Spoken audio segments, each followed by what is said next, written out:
This is Your Own Best Company, a podcast for people who love to work alone.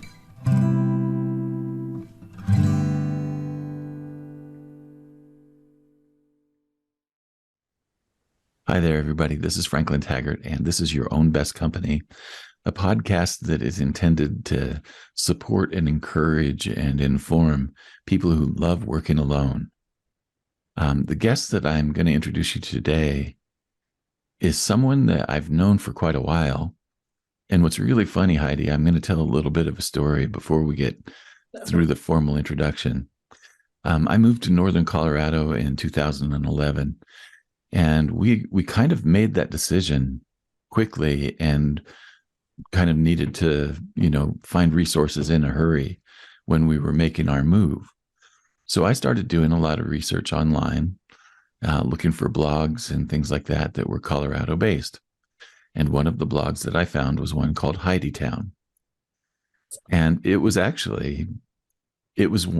of the few that I found that I subscribed to then, and I still subscribe to now.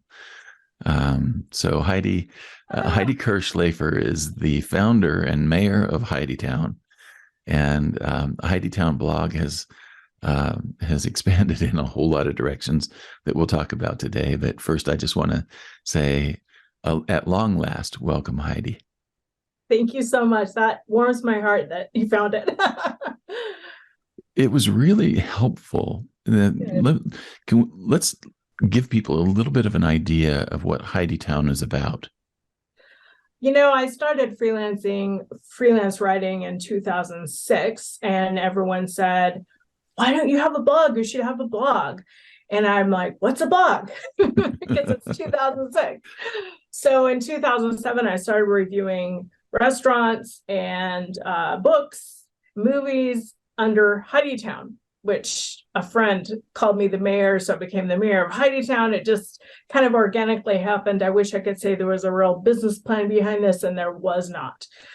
Come 2010, I started really focusing on just festivals, and I hit the timing was right, because I was going to festivals and talking about primarily getting away from all the other reviews I was trying to do and just being a more festival-based blog. I hit it.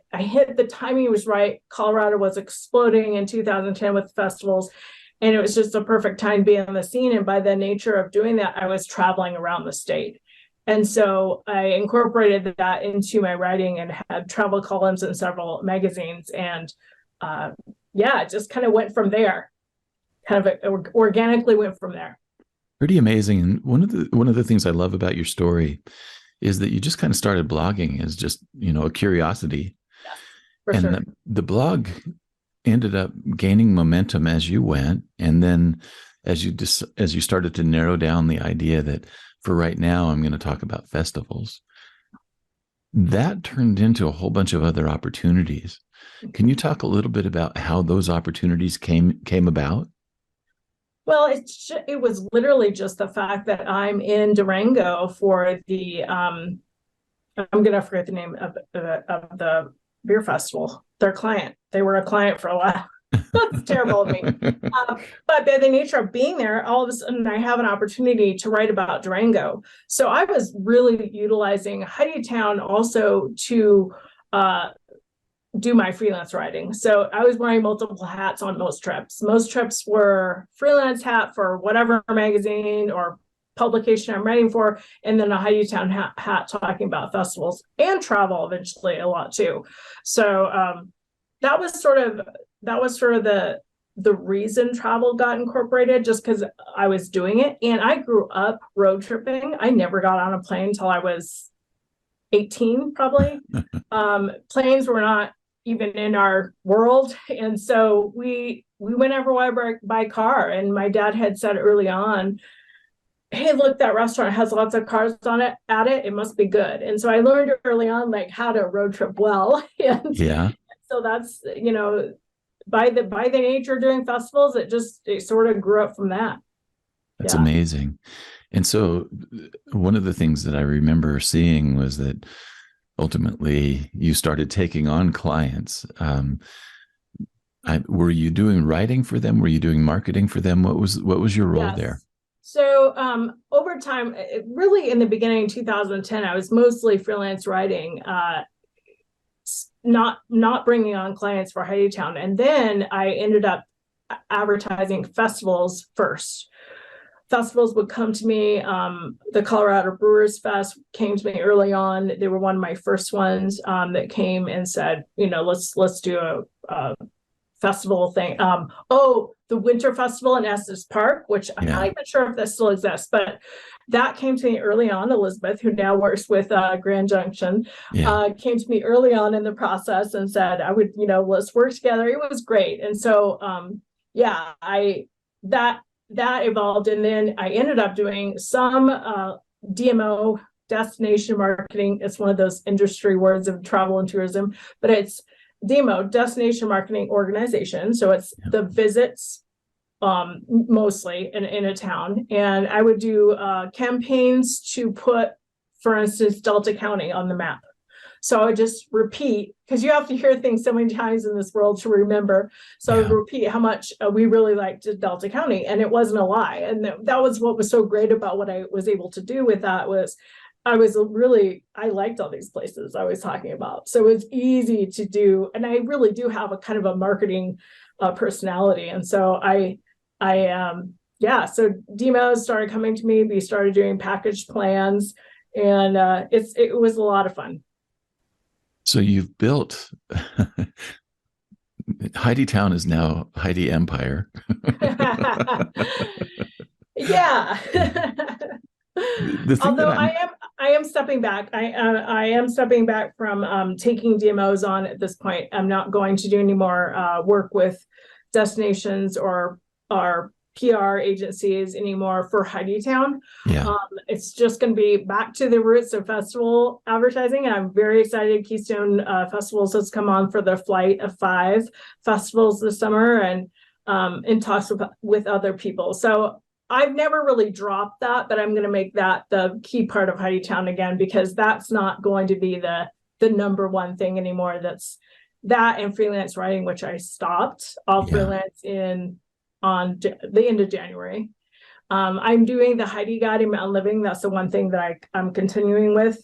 Okay. Because that's kind of its own thing. And then I am continuing to do business articles for the Bertha Weekly Surveyor. Oh, very good. But I've quit all freelance, which is really, really interesting, because it took a long time for me to say I'm a writer. I'm still a writer, but I am no longer a freelance writer, and that's interesting. It's a brain switch that's hard to do. Isn't it though? Well, you'll always be a writer. I will always be a writer. Yes. Even if you stop writing, you'll still be a writer. Yes. Well, one of the things that I've always loved about the content that you bring forward is that it's unique, and it is absolutely point of view. It's like you're not necessarily going out and doing kind of a standard tourism piece where you hit all of the landmarks. You're actually putting your spin on it, and you're finding the things that you love, and then you're talking about those things. That gives your articles a personality that most other travel-oriented writing doesn't capture.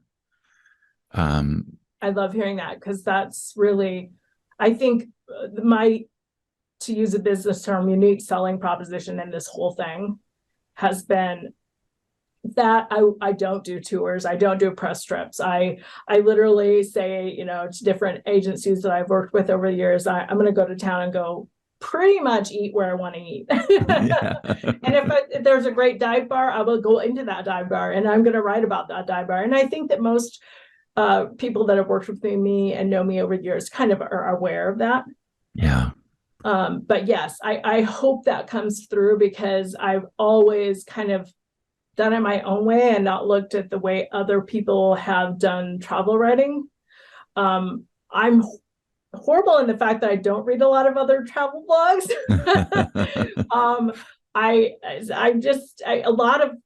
There's a lot of lists, and there's a lot of best lists out there, and I'm just not really into that kind of stuff. Well, I think that's one of the things that I would find as a reader to be trustworthy about you is that you're not out there doing the same old thing that everybody else is Right. doing. And I would encourage you never to read another travel blog in your life except your own. Done. Um, there's another question that I have for you. You have a pretty clear and outspoken commitment to small towns, and I'm really curious where that comes from. I think it actually comes from my upbringing. I was born in a town of like Brookings, Oregon, which is very, very tiny.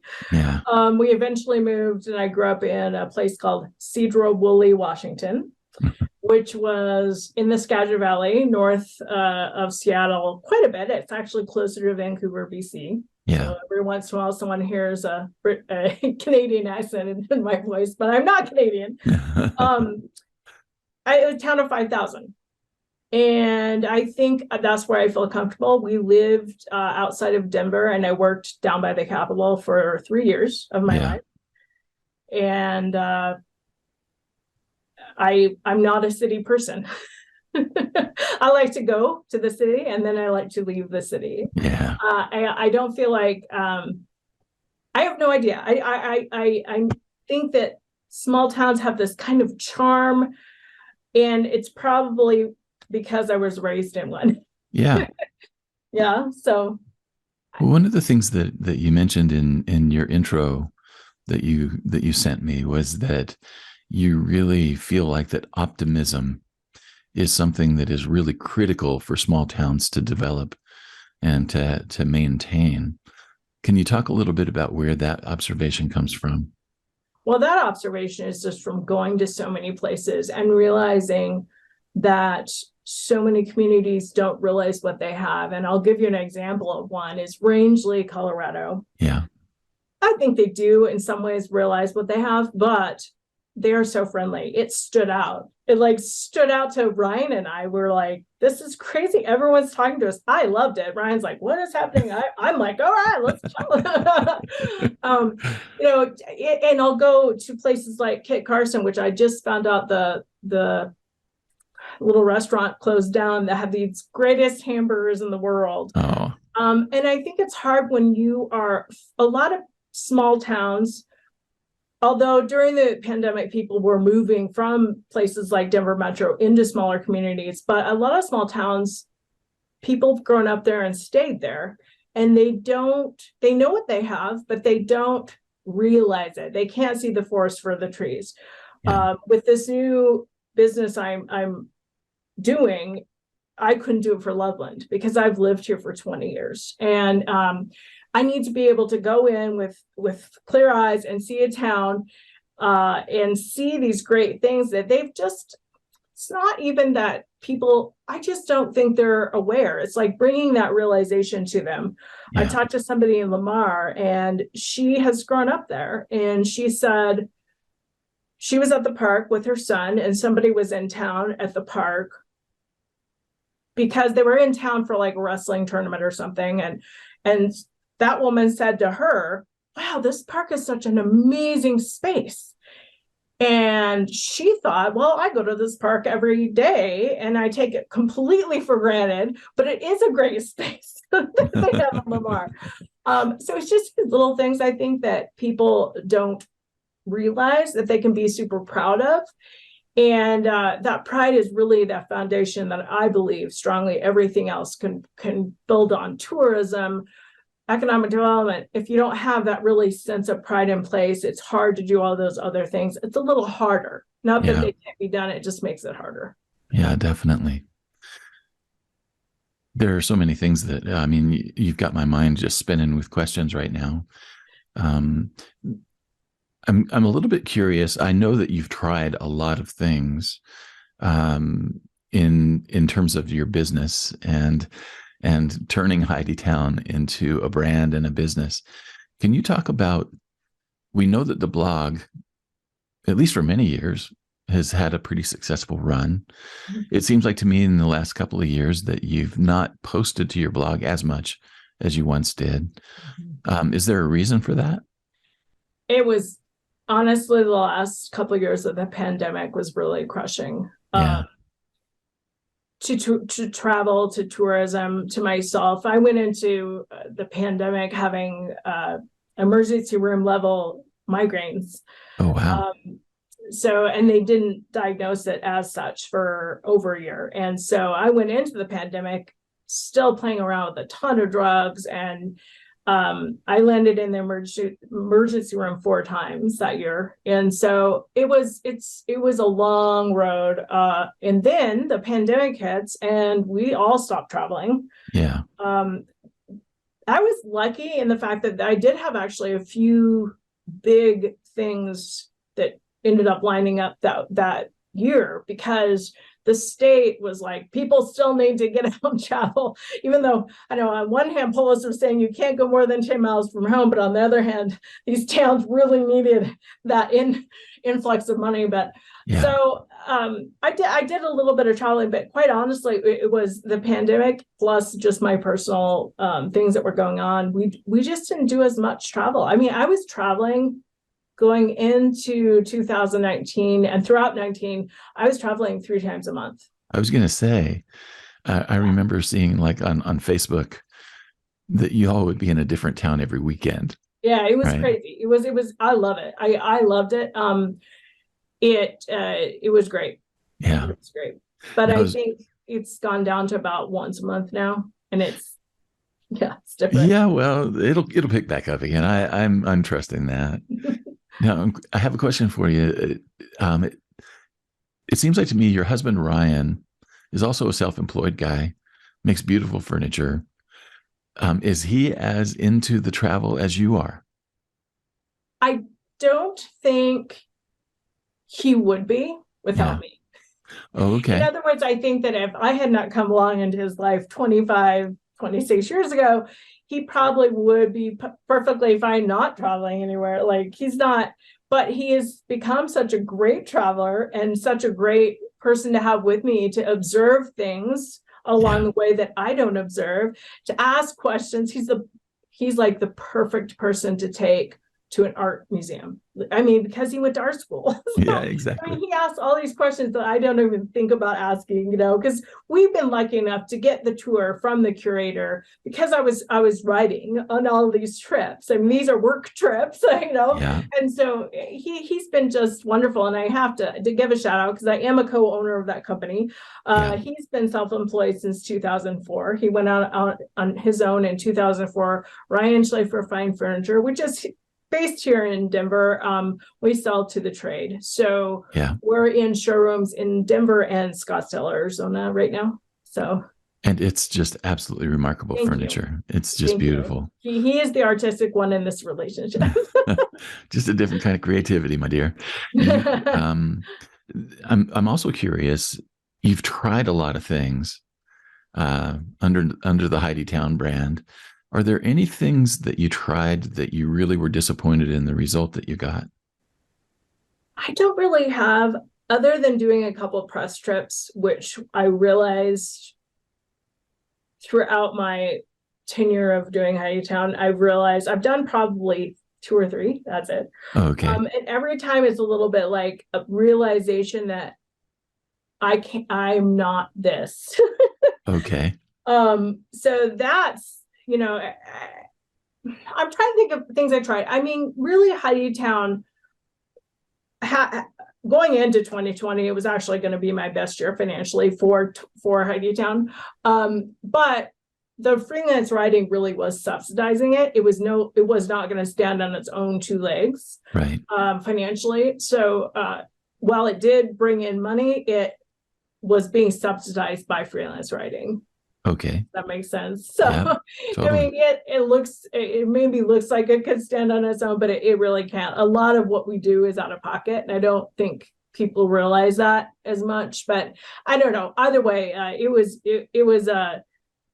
press trips have been eye-opening. I think that's the one thing that I realized. And I've tried to network a little bit with other travel writers and stuff. And there's a few people I've really connected with over the years. Sherry Ott is someone I really respect and look up to. And, but I think in general, I'm not really a great fit for the networking with other travel writers. So that's been something that's it's somewhat a little bit disappointing to me that I haven't found my niche in that. Yeah. But on the other hand, I don't care. So that's a bad Right. thing to say. That's the thing. It's like you're a niche unto yourself. It's like, And I like my friend. You know what I mean? I don't want to, hang out with a bunch of people that aren't my good friends. And so I have a yeah, great network here in Loveland, and these are the people I prefer to hang out with. yeah, Yeah, I haven't done that. And maybe that is probably where I've fallen down a little bit as a business owner. But a lot of that, in my defense, takes place in Denver. yeah, And as we all know, to get down there, it's a chore. And Brian goes a lot during the day. He's yeah. down there 2 to 3 times a week. But I just, everything they have is at night. All this networking, travel writer stuff is at night. And it's so far for me. So Oh, I know. I don't leave home after 5. it's a good idea. It's a good idea these days. Well, the thing that's really interesting to me is that, as far as the travel writing niche is concerned, that may not be something that is developed, but you certainly have gathered a tribe around your writing and around your activities and around the things that you're interested in. Yes. And that's one of the things that I appreciate about it. It's not just about the travel. You have ideas like tacos and pho, and you find all of the best taco trucks, and you find all of the best craft breweries, and you find all of the things that I would want to look for if I were going to that town. So it's like that to me is really a great niche. So tacos and pho, let me tell you how that came about. Okay. So I write tacosandpho.com. I literally pay to write it. I pay to host it. Mike Wickham is a wonderful guy that he hosts, his company hosts it for me. So anyway, I basically started it because during the pandemic, I really needed something to write about. And something to be excited about, and taking myself to tacos seemed like a good way to not only support a small business, but also make myself happy. Yeah. And so I did that, and I was able, what's funny is I actually merged Heiditown and Tacos and Pho have stayed relatively separate. Obviously, people who've read Heiditown know I like spicy food. They know I like tacos. But they merged on this last trip to Albuquerque, which was really exciting because we went to the Fiery Foods Festival, and when I found Fiery Foods Show, and when I found out that was happening, I realized last year I said I have to go to this for tacos and pho. But I was able to incorporate Heiditown because I'm in Albuquerque and I wrote about it, and so it actually worked out really fabulously. Yeah. Well, I am a fan. Thank you. It is super fun. Honestly, people have been so interactive with the tacos and pho. I mean, I've really stumbled on something I think is fun. It's engaging for people. They have opinions, they're allowed to give them. And so in social media, on Twitter and on Facebook, it's just been a really fun thing to do. So now what we're looking for is a business model.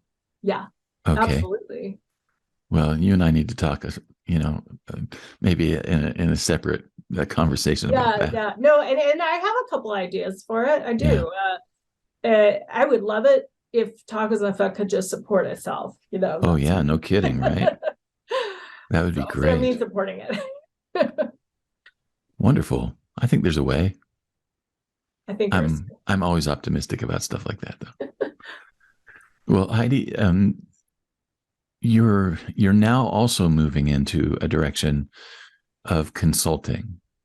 And there were a couple of things about the consulting direction that I wanted to talk about. One of them was that you initially thought that needed to have its own separate brand. Mm-hmm. But you came around to another idea. Can you talk a little bit about the brand conundrum that you found yourself in? This sort of actually threw me a little bit, and it kind of paralyzed me from doing anything for about a week. So when I first started out, I wanted to make this Heidi KS Consulting, and I bought the domain and made this quick Squarespace website really quick and put it out there. I did it because everyone's like, just put something out there. If you want to do this, just do it, because it's never going to be perfect. And it was not perfect. It was not perfect. I'll be the first one to say. And so within a month, I had so many meetings on purpose, because meetings hold me accountable. Podcasts and, things hold me accountable to get stuff done, get my ducks in a row. And I kept talking to people that said, why is Heiditown not in this name?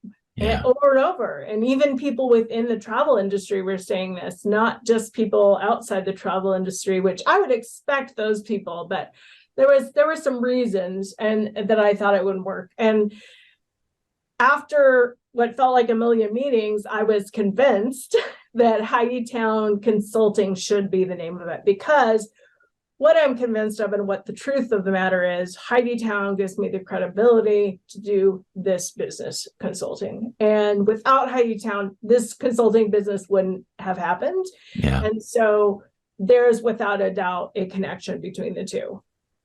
So I had to rebrand it. God, there's so much there.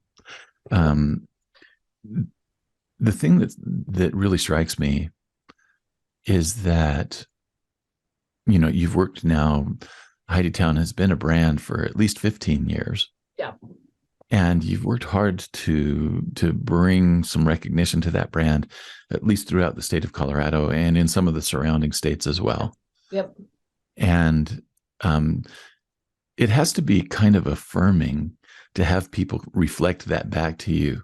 Why is this not Heiditown? It was incredibly.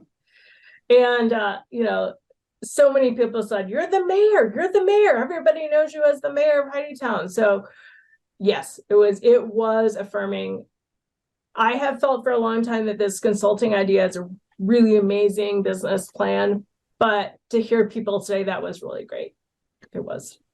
Tell us a little bit about the consulting direction that you're going in, who you're intending to help and how. So really, I envision this as a way to basically bring my insight to a specific group of people in a town, the stakeholders. And when I say stakeholders, I don't just mean the tourism people or the town council, or I mean the teacher down the street. I mean everyone that lives there. And what I see over and over is what I have already said is people just not realizing how great their community is. Yeah. So I really want to be able to put boots on the ground, do kind of what I've been doing for Heditown is I look at a town, I go to a town, I sit and have a meal, I see how I'm treated. And each of these are a touch, right? Each is a touch. So I go to this town, and then I give you a report on where you're at. So I did this for a town called Belfouche in South Dakota. And it was kind of an accident, not an accident, but it wasn't as the consulting business. This was 6 months ago. And they said, hey, would you mind writing up a report on what you saw? And I want to present this to city council. And I realized, hey, this is really something. The council apparently sat around and read it and nodded and, no. So these aren't things that are new to them, but there's someone else telling them. Yeah. Sometimes that's really important. And so I want to be able to do that part of it. So that's the first part, is having the insight and having this report. Whoever my client is, it could be the town manager. It could be an economic development planner who's helping the town, like Ayers and Associates. Yeah. It could be, it could be, my client could be multiple people. But the second part of it is doing a strategy day with about 10 to 12 people. That's what I'm thinking is going to work the best. But I want this to be a good mix of people that sit down, and I facilitate us talking about the different things they love about the town, but we're going to break it down into smaller bite-sized pieces than that. And I want to walk away. I'm going to also write that up and do all that professional business stuff, but I want them to walk away with this renewed sense of, wow, X town is an amazing place to be. Yeah. Because I feel like that is then really the foundation is set for everything else to come in, economic development, the tourism, whatever. And I want to make this point because I've been talking to a lot of people. I want to make the point that my background is tourism. There's without a doubt, I come from the tourism world. I have those, words that we use in tourism. But not every town is a tourist town. And I think we need to be okay with that. And we need to say, even if your town is not a tourist town, how many people touch that town and what story is that town telling them? Because it may be where I stay on my way to grandma's house in Omaha. It may be I'm a trucker and I always stop there to get gas and lunch. These are little examples of maybe I'm a duck hunter. That's actually a form of tourism. But, there are so many people that touch your town that you're just not realizing that these people aren't coming there to maybe ski, because not every town is Breckenridge, but there are a lot of people that touch your town, and that story actually goes far and wide. Can I give a great example of this? Sure. Okay, I've given this, and hopefully it will be in a speech at some point that I give. But Belle Fourche, South Dakota, had a huge blizzard this winter. Yeah. And they had a whole bunch of truckers stuck. And I think they have one, maybe two places to stay, hotels. It's by Deadwood and Spearfish, but it's kind of in this triangle of places. And so so all these truckers are stuck. Everything is closed. Gas stations, restaurants, groceries, everything is closed. This is a small town. One restaurant realized this and said, all right, let's get the dog sleds ready. Let's get in there. And we're going to they boxed up a bunch of food and brought it over to the hotel and fed those truckers. Yeah. 24 hours. They were stuck in Belle Fourche. And that is a beautiful story. That is an exact example of what I'm talking about. You cannot buy that kind of press for a town. Yeah. Those truckers will tell their friends, their family, everyone about that experience. And that is the way they will remember Belle Fourche. Yeah, exactly. Right. It's interesting that you bring up Belle Fourche. It's like Belle Fourche was one of my favorite towns to visit when I was growing up. I grew up in Wyoming. Oh, okay. And so Belle Fourche, Lead, Deadwood, Spearfish, all of that area, we went, I don't know, quite a bit. Yeah. But Belle Fourche was one of my favorites because it reminded me of the small town that I grew up in, which was Evanston, Wyoming. Okay. At the time that I lived in Evanston, it was like 4,000 people. Now it's around 20,000 people. They had a big oil and gas boom. Okay. But Belle Fourche is really interesting to me right now because I know of probably at least 4 or 5 people who are moving from northern Colorado to Belle Fourche. They're all artists. Interesting. And they're moving to Belle Fourche. The cost of living is great there. Yep. There are places that are available for studio space and for living space and for combined space that don't cost thousands of dollars a month. Yep. And they just find that it's been such a welcoming place that they're not looking back. My connection there is because my web person, my guru for Heiditown, she's been with me, I think, a long, long time. But she moved to Belle Fourche from Loveland. Yeah. 2016, 2014, somewhere around there. Amazing, right? Yeah. It's amazing. You can live on a golf course for under $300,000. I mean, it's amazing. Crazy. Yeah. So that does not surprise me, actually. And it's beautiful there. Well, the cost of living in northern Colorado has just skyrocketed.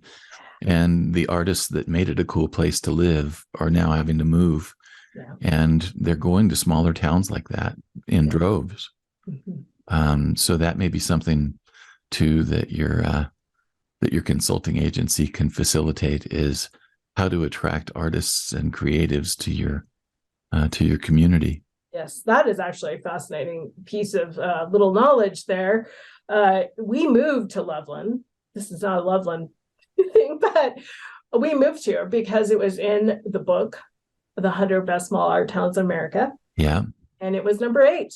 And the inspiration for the book, he says, the author. Wow. And so I said to Ryan, we actually lived in Littleton, but I said, I can't do this anymore. I have to move. I have to either move back to Washington or go to a smaller town. And he said, well, why don't we look at this book? We'll look at the towns that are in Colorado first, which were towns like Salida was in it. Yeah.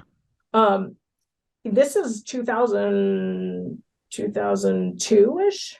Okay. And so we ended up driving through Loveland in May. It was beautiful, as you can imagine. The downtown, all the trees were in full green bloom, and it was beautiful. And by that October, we had bought this house. Oh, wow. And now that house is like quadrupled in value. Yeah, right. And the population has grown by a quarter. This isn't quite the small town that we moved to 20 years ago. But I have a lot of friends, and it's still a cool place to be. But you're right. I mean, there's a lot of change that has happened here. I always tell people that Loveland comes by its name honestly. This is a great town, and people are generally just wonderful. And I've found a nice pocket of friends here that will be hard to leave. I'm sure that, I like to say, so we literally got married in 2002. We got married in Golden and then moved to Loveland. There you are. I love it. That year. So, yeah. And I think someone I was changing I called like a credit card company or someone and said, this is the new address. And she said, oh, you moved to Loveland. They love it on the phone when you say I'm from Loveland. I bet, right? Well, Heidi, as far as your consulting goes, let's talk a little bit about the types of towns and organizations that you're looking to serve, and how would you like people to get in touch with you for that? Well, first of all, I am looking, when I say small towns, I've been asked a lot, what's a small town? Because it's different to different people. But I would say under 20,000 has to be my target market right now. Okay. It's easier for me to conceive of that. I think it's, in my mind, a smaller community is easier for me to basically, in my brain, work with. And I do think, the client has changed. At first I thought, well, my clients will be towns, right? It'll be the town manager. Yeah. Then I started getting into the economic development side of things and realizing that there are these big companies that are national companies that do this sort of economic development of small towns around the country. Yeah. And places like Ayers and Associates, who actually works with the Main Street program and has boots on the ground in these small communities. And so there's a potential for my clients to be multiple people. And it would be another conversation. I don't want to give all the secrets away of what I'm thinking about, but I am thinking about different ways. Who's a stakeholder in a town? Who has the long vision that says this town has to succeed? Yeah. Because it's more than just pride. It's literal. This town needs to be successful for me to be successful as a business in this town. So who are those people? And that's really, you start down this path, and I don't want to get stuck in this position of, I need a grant. I need to find a grant to pay me. Yeah. I need to find a grant to pay me each time I'm doing this. And I would like to not get stuck in that. And I feel like a lot of this world is grant oriented. Yeah. And I think that there are other ways. I would like to find other ways and other stakeholders who want to see this success. So I am looking at other ways to fund this, other than just going to a town and putting my head out and say, this is my contract, which was my original idea. Well, and it is an idea that will work for some towns, right? But not Absolutely. all. The thing that I would look at is, I'd start writing a series of articles on how to fund hiring your economic development and growth consultant, or whatever it is that you want to do. Or maybe it's that I'm your small town branding consultant, kind of a thing. Who knows? Right. But writing some articles on how to fund that just puts the idea in people's heads, and it makes it seem more doable, right? Breaking it down. And it gets them out of that mindset of, well, we have to apply for a grant for this, because that just puts it off further and further. Yeah. Well, Heidi, I'm so excited about your new direction, and I think it seems to be a real natural movement for you based on where you've been and what you've done. I do want to encourage people to read the Heiditown blog. It's got a rich archive. If you ever want to know particularly anything about small town Colorado or any of the festivals that go on in our state, Heiditown is a brilliant resource for that. So Heditown.com. Heavy archive. Yeah, right. 15-year archive. And then we also want to make sure that Tacos and Pho gets tacosandpho.com. And then we also want to make sure that people know to get in touch with you for Heiditown Consulting. It's themayor@heiditown.com. That is my email address. It's super easy. I'm keeping it. That's your permanent address, right? It's a permanent address. It has been for a long, long time, my email. So themayor@heiditown.com. That's the way to contact me. And I am on LinkedIn and all those different places, but honestly, email is still the best way to get in contact with me. So excellent. Well, Heidi, this has been a lot of fun, and I'm sad to see our time come to an end, but it just reminds me that we probably need to have another time when we sit down and talk about more stuff. Yes, and I appreciate this so much. And like I kind of told you leading up to this, I realized I was trying to plan for this and freaking out a little bit, and then realized I know what I've done. I can talk about this. So I don't really want to overplan and overthink this. So I really, really appreciate the opportunity to make me be responsible to this. So I think it's wonderful. I'm really glad that we finally closed the circle and made this happen. I'm glad you're a reader. You're a citizen. Absolutely. Citizen of Heiditown. I love it. Thank you. So, folks, this has been Heidi Kerr-Schlaefer, the mayor of Heiditown, Heditown.com. I'm Franklin Taggart. Your Own Best Company is a podcast for people who love working alone. And we don't necessarily want a team to manage or people to employ. We want to have a room with a door and plenty of time to ourselves with our creative tools. So if you are one of those people, get in touch. Thank you for reviewing, subscribing, sharing, and otherwise. Your support means the world to me. So thanks for listening. So long, everybody. Thanks for listening to Your Own Best Company. If you enjoyed the show, would you do me a favor and subscribe on YouTube, Spotify, Apple Podcasts, or your favorite podcast host? If you really love it, leave me a review or share it with your circles. If you feel like your career is reaching a dead end, or you're feeling a deep sense of dissatisfaction in your work right now, I help people discover their gifts and then find or create new opportunities that are the best fit for their talent, experience, and lifestyle. Email me at coaching@franklintaggart.com for more information. I also help people start, finish, and launch creative projects, and I offer an ongoing marketing mastermind for solopreneurs and freelancers. More information on these programs and services can be found at franklintaggart.com. Thanks again for spending this time with me.